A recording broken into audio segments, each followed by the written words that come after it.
बिस्मिल्लाहिर्रहमानिर्रहीम।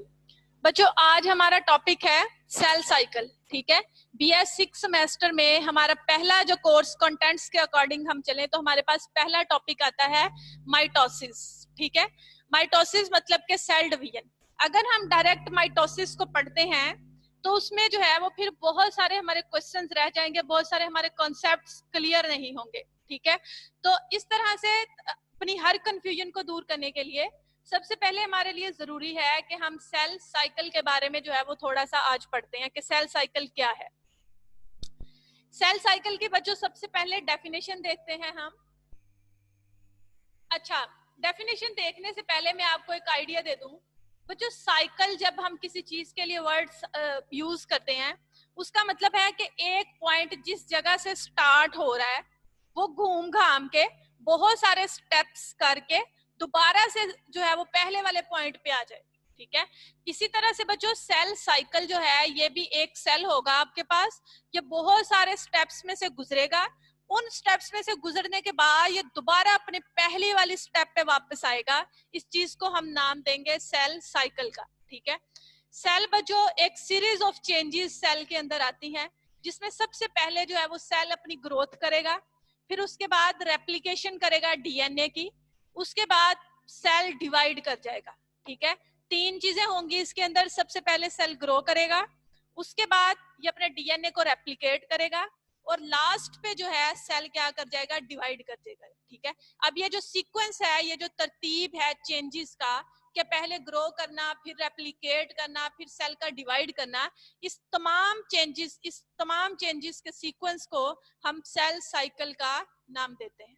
ठीक है, या फिर बच्चों अगर हम बहुत शॉर्ट लें कि सेल साइकिल क्या है, तो हमारे पास एक सेल की जो जिंदगी है, ठीक है, एक सेल की जो जिंदगी है, एक सेल से फिर दूसरा सेल बनता है, एक सेल से दूसरे सेल के बनने तक का जितना अमल है वो क्या कहलाएगा, सेल साइकिल कहलाएगा।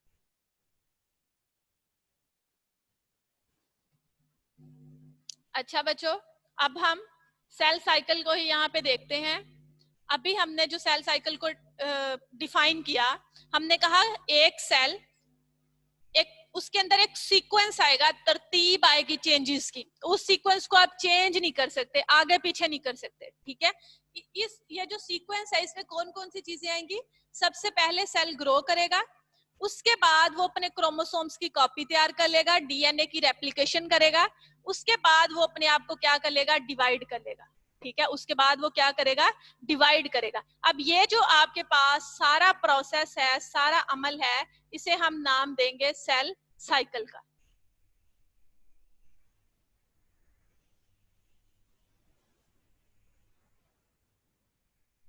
अब हम आगे बढ़ते हैं।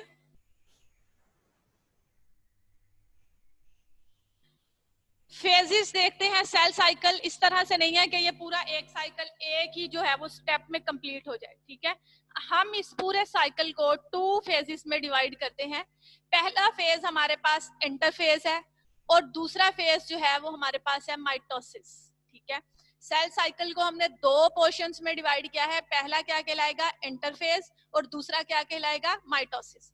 अच्छा बच्चों, इंटरफेस को मोस्टली जो है वो हम बोल देते हैं कि ये रेस्टिंग फेज है। ठीक है, या आपने इससे पहले जो है वो अपने इंटर की क्लासेस में या मैट्रिक की क्लासेस में या बीएस के ही किसी कोर्स में सेल साइकिल को पढ़ा, तो आपने उसमें देखा होगा कि इंटरफेस को हम कह देते हैं कि ये एक रेस्टिंग फेज है। ठीक है, आज बच्चों जब हम इसे डिटेल से पढ़ेंगे, इसकी केमिस्ट्री को पढ़ेंगे, तो हम देखेंगे कि असल में ये रेस्टिंग फेज नहीं है। ठीक है, बल्कि इस फेज के अंदर भी, इंटरफेज के अंदर भी, सेल के अंदर बहुत सारे चेंजेस आ रहे होते हैं। ठीक है, अब देखें बच्चों, ये आपके पास है। अच्छा, अब ये आपके पास है इंटरफेस। ठीक है, एरो आपको जो है वो डायग्राम में शो कर रहा है कि इंटरफेस, और फिर उसके बाद जो है वो माइटोसिस है। ठीक है, माइटोसिस एक पूरा प्रॉपर पीरियड है डिवीजन का, जिसमें नजर आएगा कि हाँ डिवीजन हो रही है। ठीक हो गया, तो इंटरफेस को बच्चों जैसे डायग्राम में ही जाहिर है, हम मजीद भी इसकी डिवीजन करेंगे, इसी तरह से माइटोसिस को भी फर्दर डिवाइड करेंगे, और इनको जो है वो हम 1 बाय 1 डिस्कस भी करेंगे। अब बच्चों हम इंटरफेस की बात करते हैं, जैसे इंटरमीडिएट, हमारे पास क्लास होती है कि ये एक अमल होता है, स्टेप होता है, उसके बाद आप नेक्स्ट जो है वो क्लासेस में दाखिल हो सकते हैं। इसी तरह से इंटरफेस को हम रेस्टिंग फेस भी कहते हैं, which is not true. True क्यों नहीं है? आज जब हम इसे पढ़ेंगे तो हम देखेंगे कि सेल इस हालत में, इंटरफेस में रेस्ट में नहीं है, सुकून में नहीं है, बल्कि उसके अंदर बहुत सारे बायोकेमिकल रिएक्शंस हो रहे हैं, बहुत सारी बायोकेमिकल एक्टिविटीज में सेल इन्वॉल्व है। तो इंटरफेस को 3 बेसिक स्टेप्स में डिवाइड किया जाता है, G1, S और G2। ठीक है, G1 फेज होगा, S फेज होगा और G2 फेज होगा। और यहाँ पे जो है वो बच्चों आपको G0 फेज भी नजर आ रहा होगा। ठीक है, तो अब हम इन तीनों को, चारों को जो है वो वन बाय वन देखते हैं कि ये क्या है। लेकिन उससे पहले हम हर फेज की लेंथ जो है वो डिस्कस कर सकते हैं।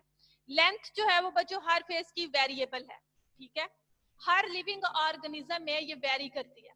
ह्यूमन बींग्स की एक आपको मैंने एग्जांपल दी है, क्या ह्यूमन बींग्स में 24 आवर्स लगते हैं एक पूरा सेल साइकिल कंप्लीट होने में, 24 घंटे लगते हैं।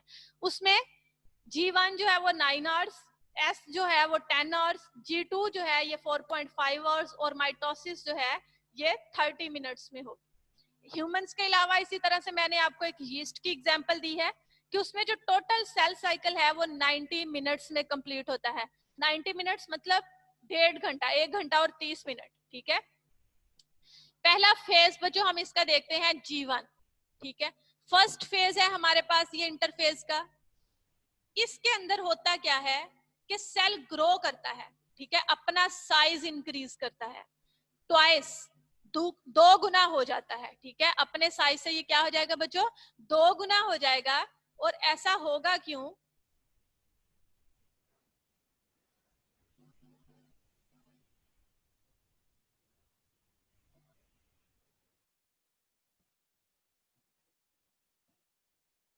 अच्छा जी, सबसे पहले है हमारे पास G1। G1 पहला स्टेप है, पहला फेज है इंटरफेस का G1। इसके अंदर सेल क्या करता है, अपने आप को ग्रो करता है। ठीक है, अपना साइज जो है वो 2 गुना कर लेगा। ऐसा क्यों करता है? क्योंकि उस दौरान G1 फेज के दौरान सेल के अंदर बहुत सारी मेटाबॉलिक एक्टिविटीज हो रही हैं। वो मेटाबॉलिक एक्टिविटीज कौन सी हैं? प्रोटीन की सिंथेसिस हो रही है। ठीक है, डीएनए बेस यूनिट्स बनेंगे इसके अंदर और डीएनए की सिंथेसिस होगी। अब बच्चों हम बात करते हैं प्रोटीन सिंथेसिस की। अगर आप प्रोटीन के टॉपिक को पढ़ें, ठीक है, प्रोटीन को अलग से पढ़ें, कभी डिटेल से आपने पढ़ा होगा, तो उसमें आपने देखा होगा कि प्रोटीन्स के डिफरेंट फंक्शंस हैं जो हमारी बॉडी में परफॉर्म करती है। ठीक है, उसमें आप एक पॉइंट पढ़ते हैं कि protein act as enzymes, some proteins act as an enzymes.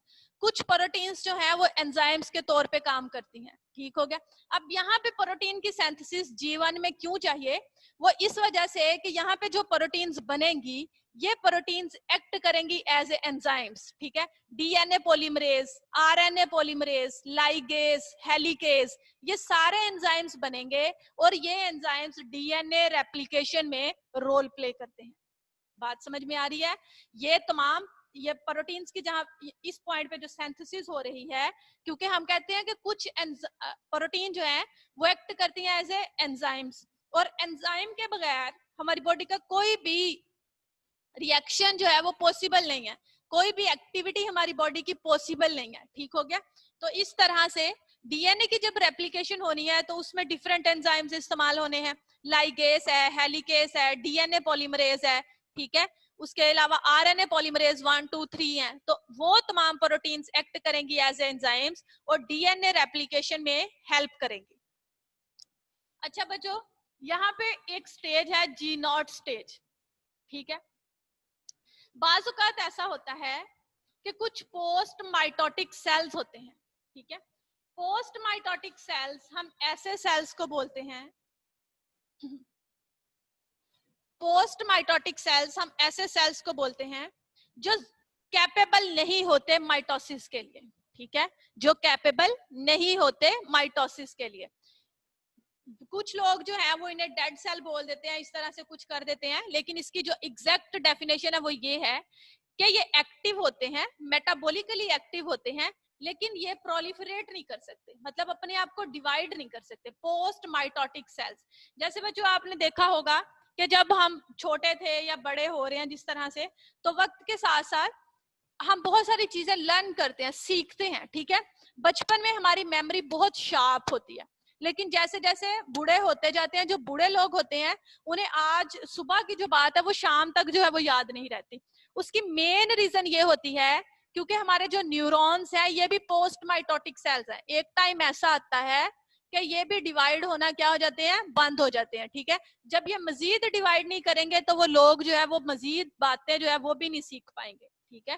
तो जी नोट फेज में इसी तरह से हमारे जो पोस्ट माइटोटिक सेल्स हैं, मतलब के न्यूरॉन्स वगैरह हैं, ये क्या करते हैं, ये G1 से जी नोट फेज में एंटर हो जाते हैं, ठीक है। डेज तक रहेंगे, वीक्स तक रहेंगे, बाज़ औक़ात ऐसा होता है कि ये सारी जिंदगी जो है वो वहीं पे रहते हैं। ये डिपेंड करता है बच्चों डाइट पे, ठीक है। अगर डाइट जो है वो बेहतरीन होगी किसी पर्सन की, तो उसके अंदर जो है वो डिवीजन होती रहेगी, उसके अंदर जो न्यूरॉन्स की जो पावर है वो अच्छी होती रहेगी। लेकिन अगर डाइट स्ट्रॉन्ग नहीं है तो फिर जो है वो पोस्ट माइटोटिक सेल्स मतलब न्यूरॉन्स जो है वो फिर सारी जिंदगी के लिए वहीं पे रहेंगे।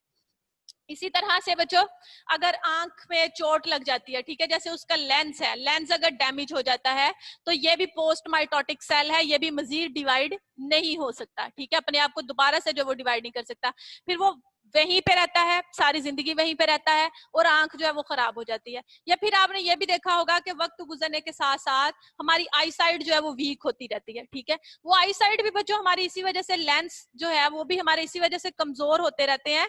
क्यों? क्योंकि उनके अंदर वो क्या होते हैं, वो पोस्ट माइटोटिक सेल्स होते हैं, उनके अंदर अपने आप को डिवाइड करने की सलाहियत नहीं होती। मेटाबॉलिकली वो एक्टिव होते हैं, ठीक है, मेटाबॉलिकली वो क्या होंगे, एक्टिव होंगे, लेकिन बस अपने आप की जो डिवीजन की पावर है वो नहीं रखेंगे। ऐसे सेल्स को हम क्या कहते हैं, पोस्ट माइटोटिक सेल्स। नेक्स्ट बच्चों फेज है हमारे पास एस फेज। G1 फेज के बाद अगर सेल जो है वो मेटाबॉलिकली भी एक्टिव है और प्रोलिफरेट करने की भी सलाहियत रखता है तो वो G0 में नहीं जाएगा बल्कि वो एस फेज में चला जाएगा, ठीक है। इस फेज में एस स्टैंड करता है सिंथेसिस के लिए। इसमें डीएनए की सिंथेसिस होगी क्योंकि G1 फेज में डीएनए का तमाम मटेरियल बन चुका है और अब डीएनए के जो यूनिट्स थे, बेस यूनिट्स थे, इसे बनाने के लिए जितने एंजाइम्स चाहिए वो भी बन गए हैं, बेस यूनिट भी बन गए हैं। अब डीएनए की सिंथेसिस हो जाएगी, ठीक है। रेप्लिकेशन होगी, डीएनए की सिंथेसिस होगी, क्रोमोसोम्स नंबर गेट डबल, ठीक है। जैसे ही बच्चों क्रोमोसोम नंबर डबल हो जाते हैं तो G2 फेज को सिग्नल मिल जाता है कि अब आपने स्टार्ट होना है, अब आपका काम जो है वो शुरू हो चुका है। G2 फेज क्या करेगा, ये सेल को तैयार करेगा डिवीजन के लिए। इसके अंदर बच्चों माइटोकॉन्ड्रिया की रेप्लिकेशन होगी और दूसरी ऑर्गेनेलिस की रेप्लिकेशन होगी। माइटोकॉन्ड्रिया की रेप्लिकेशन बताती चलूं कि क्यों होती है, क्योंकि नेक्स्ट फेज में सेल ने डिवाइड होना है, 1 से 2 बनना है, ठीक है। ऐसा प्रोसेस होने के लिए सेल को बहुत ज्यादा मिकदार में एनर्जी चाहिए, ठीक हो गया। एनर्जी और एनर्जी, पावर एनर्जी कहाँ से आती है, माइटोकॉन्ड्रिया से, पावर हाउस ऑफ सेल। इस वजह से माइटोकॉन्ड्रिया और कुछ ऑर्गेनेलिस हैं वो भी अपने आप को क्या करना शुरू कर देंगी, रेप्लिकेट करना शुरू कर देंगी, ताकि अगले स्टेप के लिए जो है वो पहले से सेल के अंदर तैयारी करके रखें, ठीक है।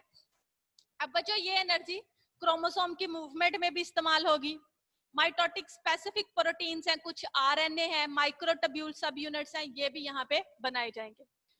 ये जो माइक्रोट्यूब्यूल्स और प्रोटीन्स हैं ये आगे जाके क्या करेंगी, माइटोटिक स्पिंडल्स बना लेंगी, काइनेटोकोर, ए काइनेटोकोर, एस्ट्रल, ठीक है।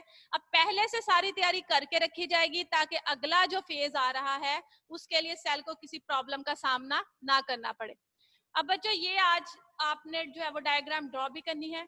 ये सेल साइकिल की डिटेल है, ये एक सेल है हमारे पास, ठीक है। साइटोकाइनेसिस सेल साइकिल का पार्ट नहीं है, एक बार दोबारा से बता दूं कि साइटोकाइनेसिस सेल साइकिल का पार्ट नहीं है। सेल साइकिल के सिर्फ 2 पार्ट हैं, एक माइटोसिस और दूसरा इंटरफेज, ठीक हो गया। लेकिन ये जरूरी है, साइटोकाइनेसिस का होना जरूरी है। एक सेल होगा, उसके बाद G1 फेज के बाद S फेज और S के बाद G2 फेज, फिर उसके बाद माइटोसिस होगी और एक सेल से 2 सेल जो है वो बन जाएंगे, ठीक है। टाइम ड्यूरेशन यहाँ पे जो है वो मेंशन्ड है। तो बच्चों आज का हमारा लेक्चर यहाँ तक था।